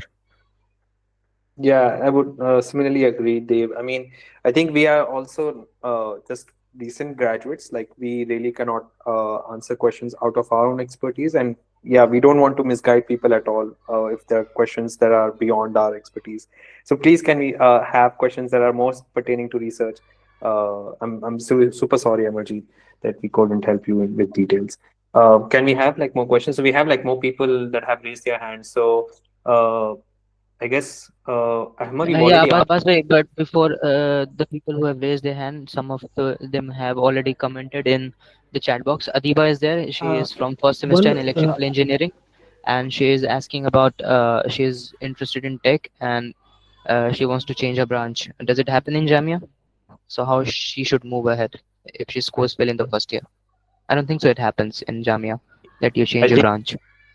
yeah, I think it is possible if you have like good sources and connections. So if you Correct. if you have sources and connections, everything is possible in Jamia. But as it stands, if you go by the books, it is actually not possible. Like they don't allow that. So unfortunately, Adiba, yeah, you can't change your branch. I think I she's mean, just if scared about the electrical engineering. She has heard that it is the toughest branch, and since she is interested in tech and don't want to move in electrical, so she'll have to manage. That's why she is a little bit scared. I think that's what she wants to ask. I mean, I would like just comment very briefly on this because I think electrical engineering is a very, very good branch. Like because it kind of gives you. I think it's one of the most more rigorous branches for sure compared to computer engineering. Like I wouldn't lie. I would say computer engineering is easier than electrical engineering as it is taught in Jamia from what I've understood. And I think it's actually good because if you want to get into tech and want to specifically get into research, the kind of training you get into electrical engineering prepares you more better for let's say if you want to go into machine learning or you know more better, like I mean let's say if you're not interested in core anyways, if you want to go into more research that involves a lot more of mathematics, the training that you get in electrical engineering prepares you much more better compared to let's say a training in computer engineering that we get in Jamia. Like I honestly feel my mathematics is not as good as it could have been with what kind of research that I'm trying to do. If I would have had an electrical engineering background, maybe I would have been able to do better research. So I would say, don't be scared. Like try to use it as like positively that you're getting a very much rigorous engineering training, and I think it's very easy to like branch out of electrical engineering to go onto any field. I think yeah, you shouldn't worry about it. It's a very positive thing that you are studying electrical engineering. I hope that helped, Adiba. I just wanted to keep it brief because again, this is I want questions that are more specific about research. And one more thing, Yeah, in core branches there are very fewer students doing research, so you'll feel like there are lesser competition if you're doing research in core. If you're in electrical or civil or mechanical, you'll feel a lot more relief as you see in more competitive branches like CS or electronics. Faraz has raised his hand, but be quick, Faraz. This is your second question, so go on. Uh, uh, are there any job opportunities or internships for MCA graduates abroad? uh, I think it. I don't know of any specific programs like that. Of course, you can work remotely for these abroad companies. Like you don't even need to have a degree to work for these abroad companies. Like for example, my brother has just a BSc in computer science and he's working remotely for a US company. And it's if you have the skills, like you can work for any company. So I don't think the bottleneck is knowing which program to apply to, but the bottleneck would be whether you have the current tech skills. So maybe you should focus more on that. And I think if you already have a job right now, I would say the first priority would be to like develop your skills and get a job either domestically, or if you become so good enough already that you connect with someone that you can get like a job remotely in a foreign company or move directly to a foreign company. That's something that happens as you know grow in tech. But yeah, there's no particular program I would say. But yeah, I would say let's move on to more further questions. Farhan, Farhan, you can ask. So thank you for letting me speak. So my doubt was that I'm in electrical and computer engineering right now in the first year itself. So like we have to align our branch with our research interest field, or we can branch out. I would say it's, of course, it would be better if you do keep it aligned, but it's not necessary. I think it can be complementary. The kind of training that you get in your and engineering can be transferable to any research area. And I mean, you're in, I would say, one of the best fields. Best, I mean, again, I'm being super biased here, but like, I think it's like a very good combination to have electrical and computer engineering. So I think there are still going to be a lot of very interesting research areas. And again, I want to stress the point that Kashif said that if you are in areas where there's not a lot of competition, it's easier to succeed. For example, there's a trend that everyone is doing machine learning and AI and data science. And if you try to like, it's very hard to stand out in these fields now because there's just so many people in it. Like generally in tech, people from all other backgrounds are just rushing into these fields to do research, and so it just becomes super hard to stand out. But if you stay in core and work on a very niche problem that it's hard for other people to get into, it's just much more easier to stand out. So in a way, I would say, if you enjoy research, I think research is something that uh, is transferable across different domains. If you enjoy the process of research, you can enjoy solving any kind of problems. So deciding what problems to work on kind of is important early. Don't stress yourself too much about it, but do keep in mind that you're not entering into an area which is super populated and super competitive. If it is super populated, it is super competitive. So I think Kashif said a very good thing, that if you are in core or a core adjacent field, thinking about research problems in that domain is maybe better than just jumping onto the shiniest things. Okay, well, I hope thank that. you for your advice. Also, one Okay, more question. Noriza, you can ask. Farhan, you have one more question? Okay, Yeah, quick, be quick. I just wanted to ask, was language relevant to your like research in Germany, German language? Language. No, I have zero German competency right now. Like everything is in English, Oh, and all the education has been in English. Research is in English. I think the English is like the language of research. Like one language that you must know if you want to do research, I would say, is English. If you want to work in Germany, I don't think you need. Oh, sorry, German. I would say. As long as you are in research, if you want to do a job in Germany, then that's a separate question, separate discussion. But yeah, moving on to, there are more people that have questions. Noriza Fatima, you can go on. Okay, first of all, thank you so much to all the speakers who have spared the time to guide all of us. So my question is, I'm from mechanical engineering department, currently in my third year. So my research interest is basically focused for smart automation and Industry 4.0. So as Abbas Bhai already mentioned that it's really relevant and really good to have connections with your seniors and a good advice and guidance from them. So possibly currently I am not finding any of the seniors who could guide me for the research purpose. So what could be the pathway to like find some of them so that I could align with them or along with their work? Okay, that is super interesting. I know that there's a senior from mechanical who's doing very well. He is, I guess, now he cleared. I can't remember his name. But like Dave, do you know someone from mechanical from your batch? Mm, I think it was Arif Jamal. Arif Jamal.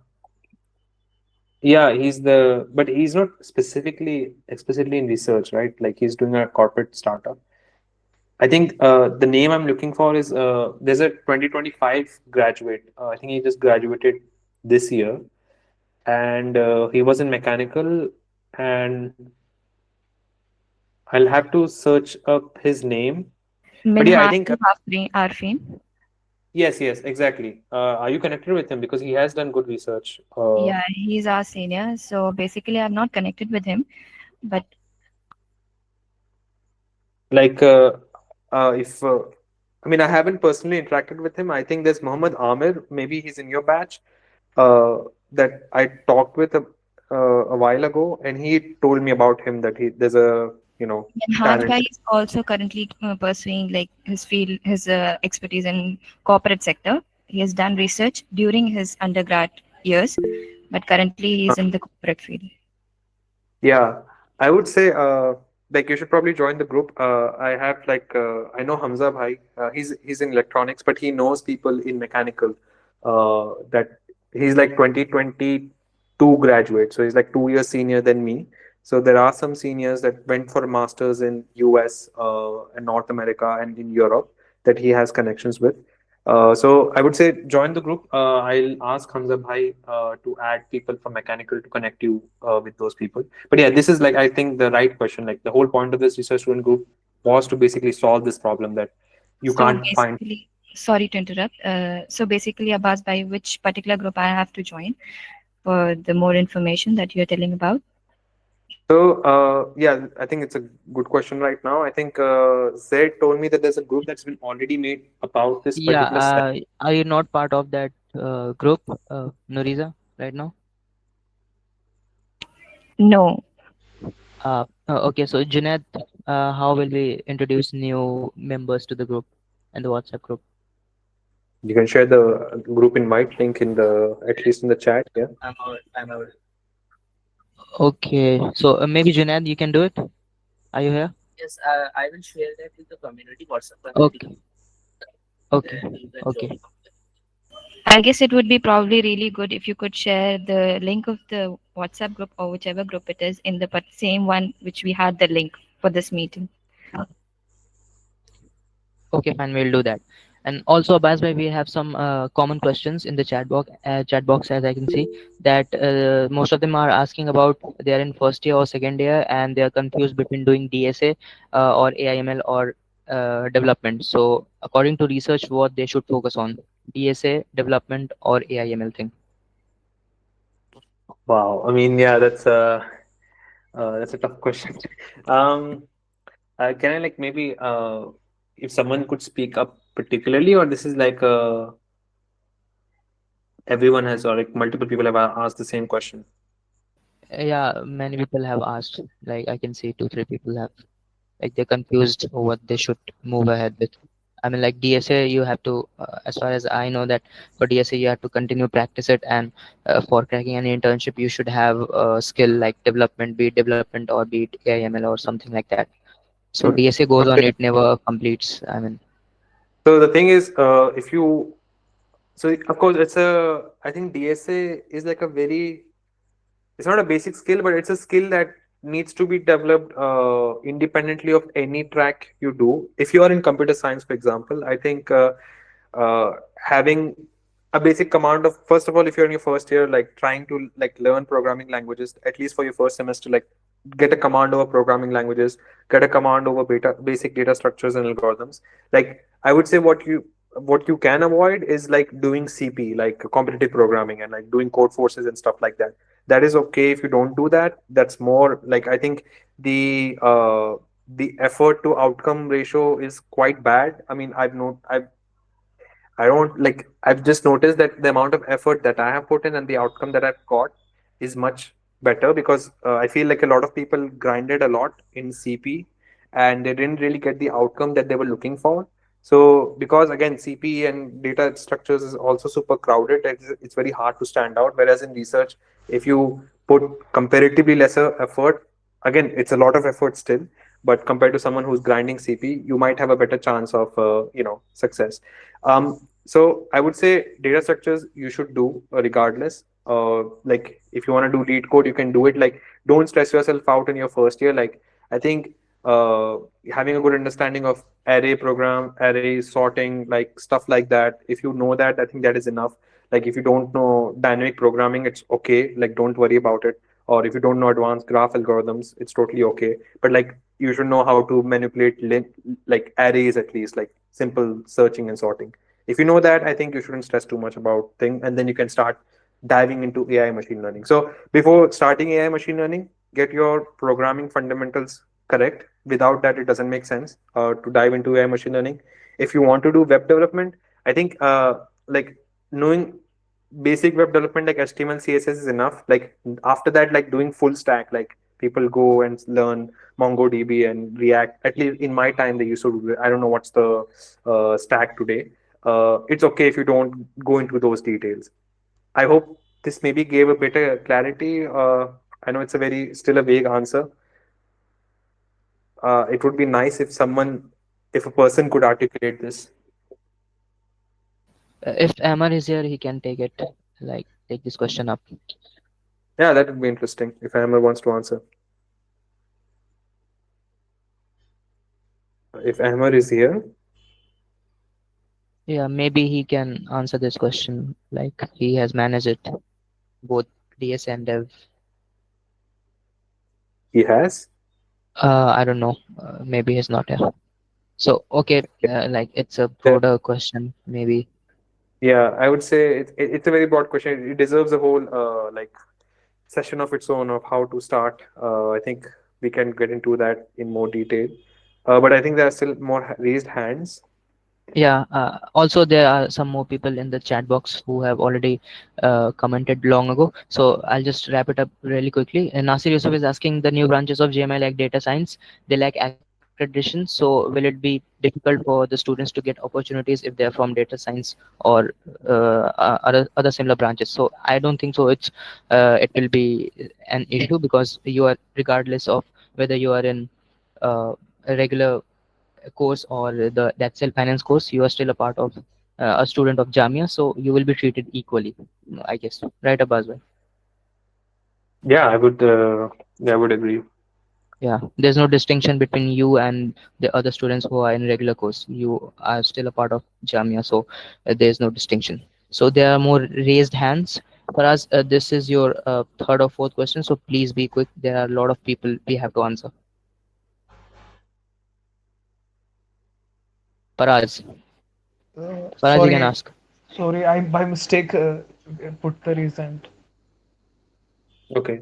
So Okay, again, Zainab, okay so basically I want to ask कि जो जामिया मिलिया इस्लामिया का जो research का group है क्या वो जामिया हमदर्द के students भी ज्वाइन कर सकते हैं?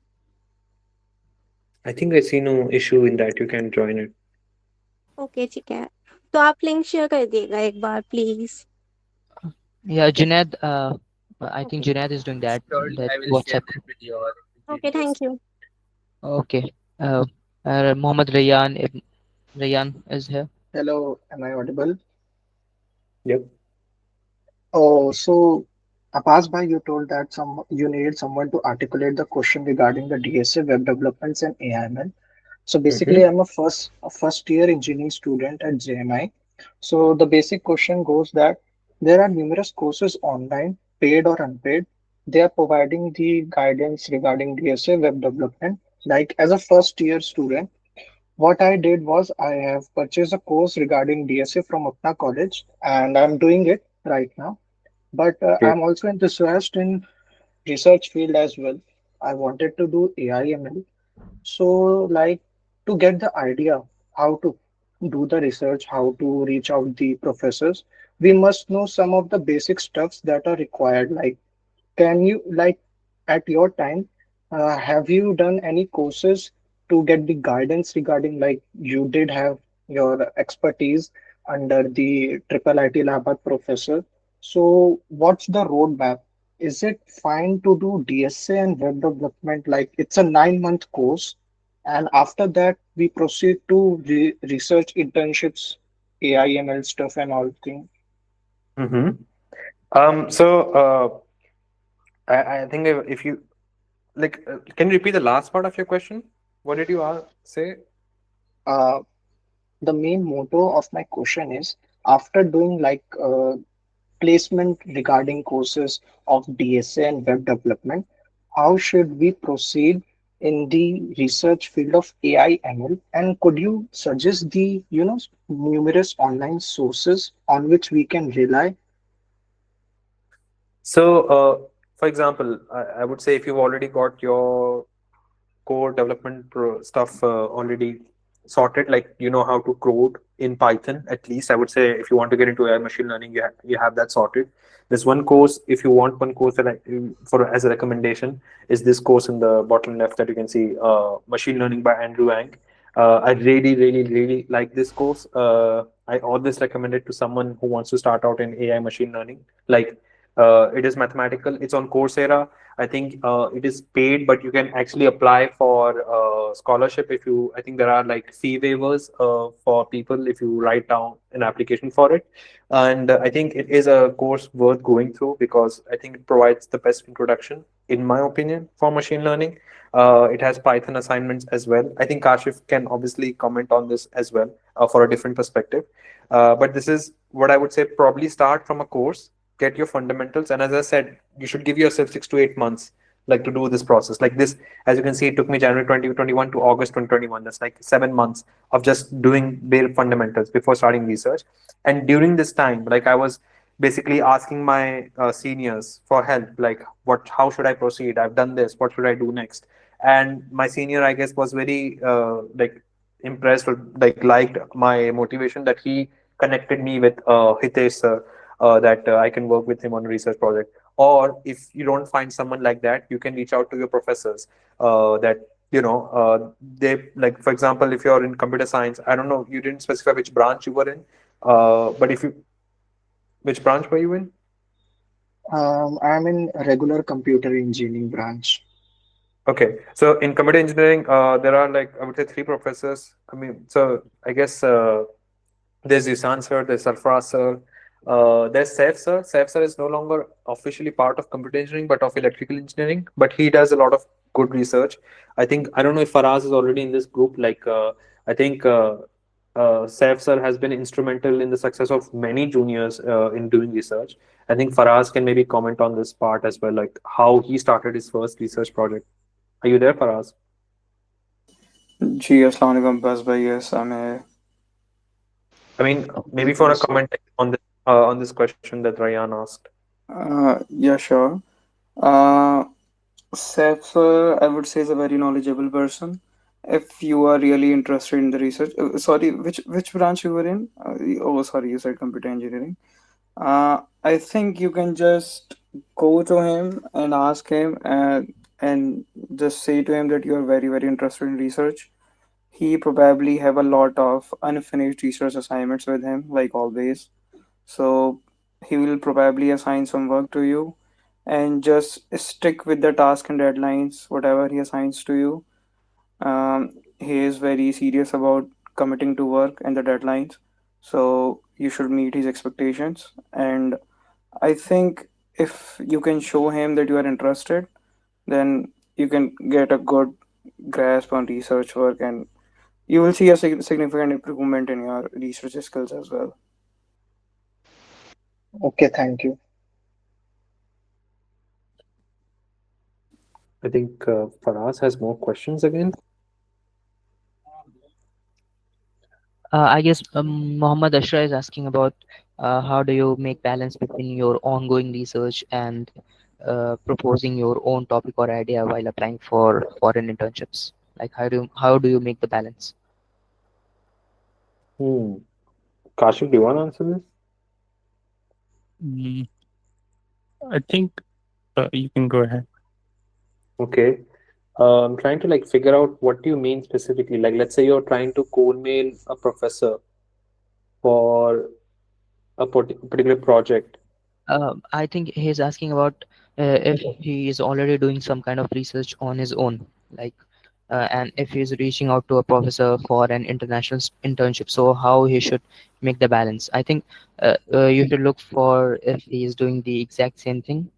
If you're doing what you if you're doing your research thing on your own, and if the professor has a similar project, so of course you should reach out to him. Or if you don't have that exact project linking with the professor, uh, so how you should proceed ahead about if you don't have the exact project which the I professor. would say, yeah, it's an interesting question. I think it depends on the faculty. Like, if it's a very big faculty, like if the professor is kind of senior in their position, and so they might be okay with trying to, if someone new comes up and their idea is not completely aligned with their interests. At least from my intuition, they would be, if they see that there's a lot of potential in guiding, for example, Ashra in through this project, they would be happy to take him up. It might be that a very much more younger PI, PI stands for principal investigator, might be hesitant to guide some junior on a topic that they're not expert on. It's like, it's basically because, for example, the project I worked on in TU Munich, like, it was not exactly what my PI was working on. It was still related to, like, so my PI at TU Munich was interested in how, like, processing data sets around gaze, like anything related to visual data, like anything related to fixations that we collect from eye tracking data sets. Uh, my PI was interested in that, but what I was interested was in autism diagnosis, which is a very, like, a neuroscience related topic. But it was autism diagnosis through using eye tracking. So it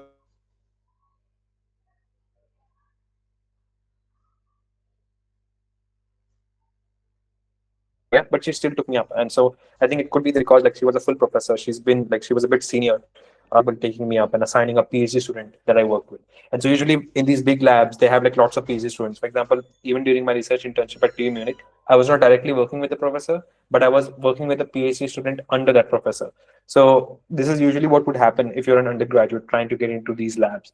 So yeah, I would say it's a subjective thing on what kind of professor you're applying to.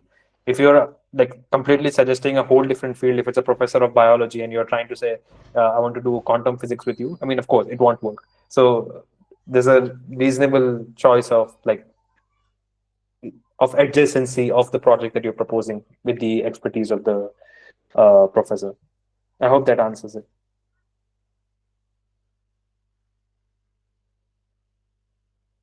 And I think if yes, I think we have still some questions. Like if you, I mean, there's a lot of questions in the chat. Like it would be easier if people want to like raise their hand and speak them up.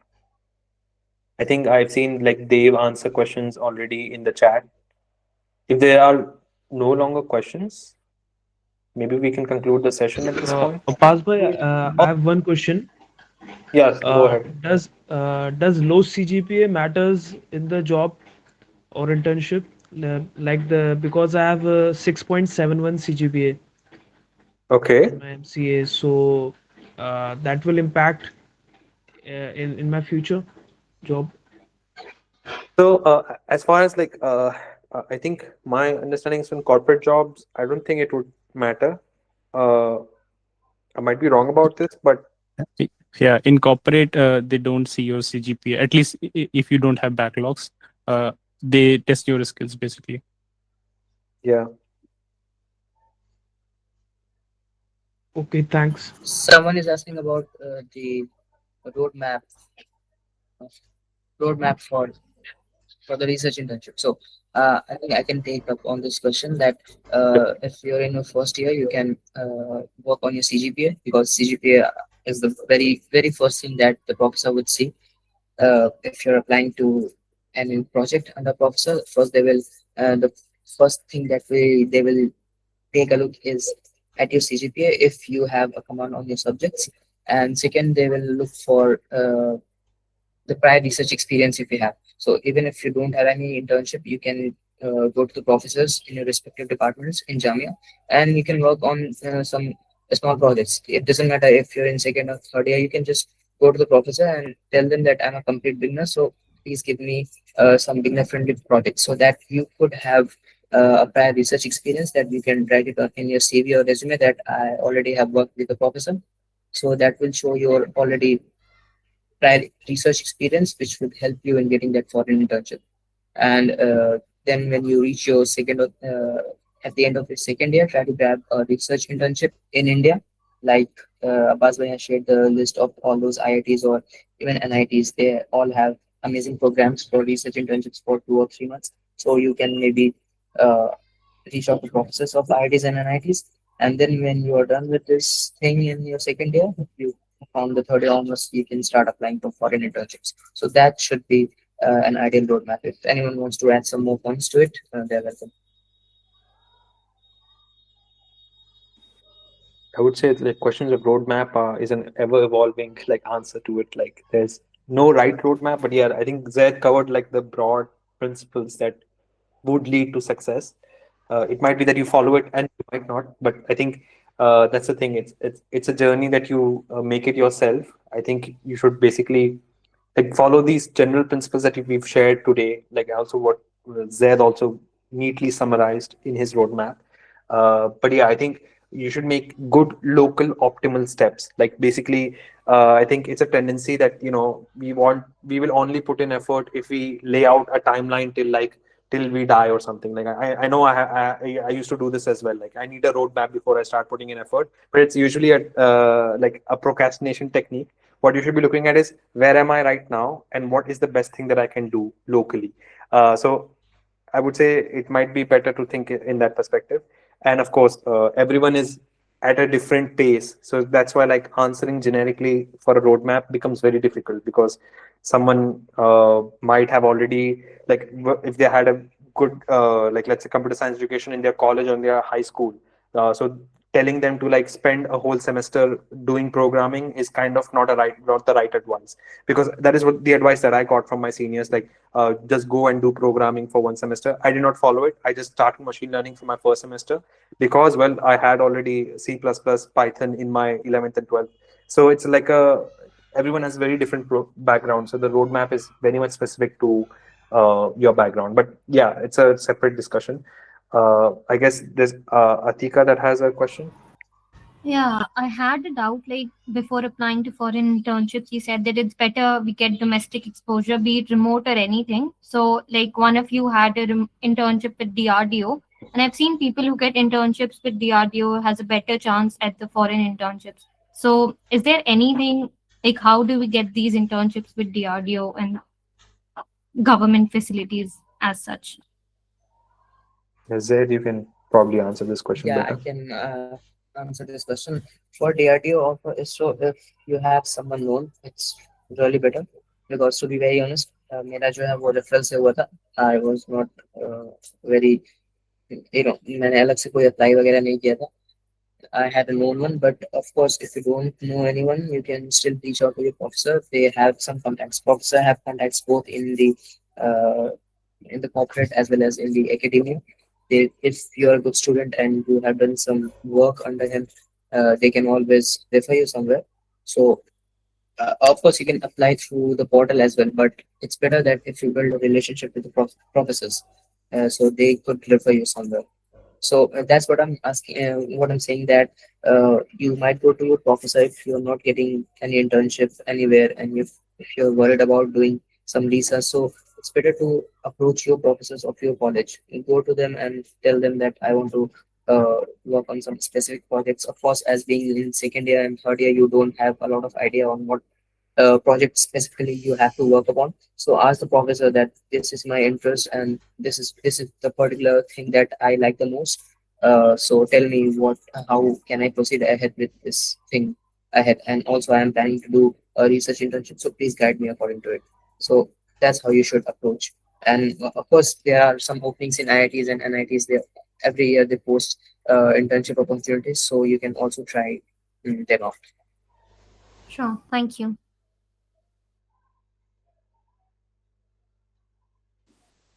Okay. I think it's already been 2 hours since we've Yeah, been exactly. having. It's been 2 hours. It's just the last question. Arif is saying that he already has 9 backlogs in the first year, and he doesn't know how to do what to do now. So I would say Arif, classes attend करो and note वगैरह लो अपने दोस्तों से, दोस्त अच्छे बनाओ, so they would help you at the time of your examinations. और backlogs तो सबसे पहले clear करो. No one wants to have any student who has got a backlog in the research team. So make your CGPA high, and then you can proceed ahead with different Yeah. application process. First, focus on the academia. Also, Arif, like I think having backlogs doesn't mean that you won't have like a successful bachelor's towards the end. Like for example, Azhan bhai, जिन्होंने like मेरे को बहुत सारा machine learning, like he helped me out. I think he had a lot of backlogs in his first year as well, and but now he's like he's doing relatively very well. He's like working in industry as a research engineer, and he's like very smart as well. So I think you can surely recover from this, but like understand now you are at kind of like a disadvantage compared to some other people. So a lot of the advices that we might have said right now in this session, might not apply explicitly to you right now. So take where you are, like first optimize जो जो गलतियां तुम कर रहे हो उसको पहले सुधारो, बैकलॉग क्लियर करो, एंड वंस यू अपने आप को पहले पैरों पे अपनी एक फाउंडेशन सेट करो, उसके बाद जो है रिसर्च के बारे में तुम सोचना शुरू कर सकते हो. बट या you can surely recover from it. But yeah, it's not the end of the day, and I hope we can conclude this session now. I mean, it's been super good that you guys still stayed till the end. I know there will be still more questions that everyone has. Like you can reach out to any of us on LinkedIn. I guess once we join the WhatsApp group, I still haven't joined the WhatsApp group as well. By the way, there, like मेरे को भी वो link share कर कि Yeah, of जहाँ course, पे. I will add you guys over there. And if someone has not asked a question, don't be worried. We are still here, and you can always ask later in the group. Yeah, you can reach out to any of us in the group or on LinkedIn. Please feel free to connect with us. I think all of us, like I know Kashif and Dave, they're all, and Zaid as well, are super. And there's also Faraz with us as well. I think we have a lot of sessions planned in the future. If you're in third year of engineering or fourth year of engineering, like you might be thinking about masters and higher studies. We are soon going to plan a session about it. You guys will soon know about it. And so yeah, and we will also share the slides with you. I think there's a lot of good content in the slides that I would really recommend that you guys go through after on your own to figure out. There's a lot of links in there that might be relevant for you. And I hope this session will also be recorded so you can get review back, because there's a lot of stuff that was covered in these 2 hours. So yeah, I hope this has been super helpful to you all. And yeah, thank you everyone. Yeah, thank you also Akash bhai, the I would entire like to GT. add Oh, yeah, something if Faraz bhai, that's you fine. have. Okay. Someone asked a question about how to balance research, and I don't know what was the exact question. If you're still there, can you repeat your question?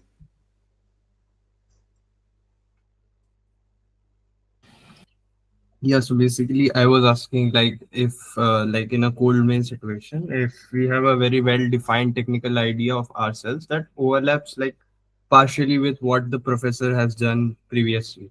So, like, how should we like frame it in the letter of research interest? Should we frame it like as a standalone proposal, project of our own, or like an extension or an application of their existing one? Okay. So, first of all, I would suggest you or everyone in the meeting to focus on a very specific domain. Because I think if you're working in a common or a generic area, like image classification or heart disease classification, you are working on very common topics, then what I think is they will always be someone better or ahead than you. I'm not trying to demotivate you, but I'm just trying you to work on an interdisciplinary topic, like combining whatever your field is. If you're for computer engineering, I'm from a computer engineering background. So what I did from the starting of my second year is I combined artificial intelligence and machine learning with transportation, and from there on all my work was based on basically AI in transportation, which was a very unique field to me as well. I didn't really plan to start it. It was just I started my work with SAFSA in January 23 or 22, I guess. It was my second year, it was my fourth semester to be specific. So I started my work basically in the intersection of AI and transportation, and from there on, I just took on the track. I got a lot of interest in that field. The advantage of working in this way is that you might be the only one working on it. Not exactly the only one, but you might be the best, because there is a slight disadvantage that you don't exactly find professors or supervisors working on these type of specific fields you are working on. But when you do find them, you have like a 90% hit ratio, because most of the internships, most of the cold emails sent to the professors, I was very skeptical to whom I was sending the mail, and I only chose those professors under which my work was totally intersecting. I emailed like during my start of third year to get an international internship. I got selected for my text, and again, it was a project related to AI in transportation. It was basically AI in public transit system, basically railway infrastructure system. And I emailed some professors in Germany and Switzerland. I got two replies from Switzerland, two acceptances. They were also working on the same field. It's less likely to find a professor that is working on a specific domain that you are working on, but trust me, you will find them eventually, and when you find them, you have a very very high chance of getting a reply. So I think that uniqueness helps really in research and in getting international opportunities, especially because even if you are from a civil background or a mechanical background, I would say integrate something in your work. Just don't work on something general, because who knows, you might develop interest in that thing. Because it was totally unexpected to me to start with AI with transportation, and now here I am. Most of my work has been related to that field. Like I have four research papers, and all of those are basically more or less related to AI and transportation. I have two research papers in AI in healthcare as well, but still I focused on this sector, and it gave me a lot back. And someone also asked the roadmap about how to get these masters or research internships, international internships specifically. I mean, if you are a second year student or a third year student, I wouldn't say to ask you to look like very far ahead. Just focus on baby steps. Like, first of all, focus on getting a good GPA, because it does matter. It matters if you have a lower GPA, because most of the programs have like a 50% or 60% criteria to GPA. It's true. My GPA was also not that good, but still it worked for me. And start working on a research paper. Just pick a good professor from your college. All of you are from Jamia, I guess. Just choose a good faculty and start working with them, and try to get a good research internship, a local research internship. If you are from second year, try to attend conferences, because after second year I got a research internship at CSIR. The principal scientist under whom I was working had a conference in Jamia. After she finished the conference, I like stood up to her and went to personally that I am very interested in working under you. She was basically from the transportation sector, and I asked her to implement my skills of AI in transportation. I eventually grabbed the internship at CSIR. I worked there after the end of my second year, and that internship was the key to get my MyTex internship, and my MyTex internship was the key to get to my master's. So it's all the baby steps. You just got to focus on what you have right now. Just don't look too far, because I think looking too far often demotivates you. That's what I used to do. I used to look like how I'm going to get a master's scholarship, and that is not really fruitful. What I realized, it's sometimes it gets demotivating when you look LinkedIn profile of other persons that they are doing so well, they have so many master's good internships. I think you should just focus what you can manage right now, what you have in hand, and try to make yourself as positive as you can. Just focus on your each day steps, on your daily steps. Don't look too far ahead. Make very very small targets, that this week, this day, this hour you have to do this. Don't look very far ahead. And I think that is the roadmap that works. So just complete these steps at first, and I think they are the staircase to your destination. Thank you so much, Faraz. I think you just summarized the whole the whole point of this session. So yeah, that was super good to put everything together. And so yeah, I think that's a good note to end on. And I also want to thank GDSC for organizing this session. Thank you so much, Junaid, for sorting everything out. And so we're super thankful to GDSC as well for their efforts in bringing this together. Like this wouldn't have been possible without GDSC's efforts in popularizing the event, trying to let people know that this session is happening. So thank you so much, Junaid and GDSC. And thank you so much to Kashif, thank you so much to Dev and Zed, and to Faraz that you joined us to like help a lot of these juniors. And I'm really looking forward to seeing you like guys do great research and work on some super cool problems. And I'm actually genuinely hoping that we will get a next Einstein or Newton out of Jamia. Like that is the reason of why I'm doing this, honestly. And so I hope you guys also have that ambition with you to do something big. And so yeah, all the best with all the endeavors that you take up. If you have any issues, you can contact any one of us. I think Faraz, you can also share your LinkedIn in the chat if you want to. But yeah, this has been a great session, and thank you so much, everyone. All right, take care. Goodbye.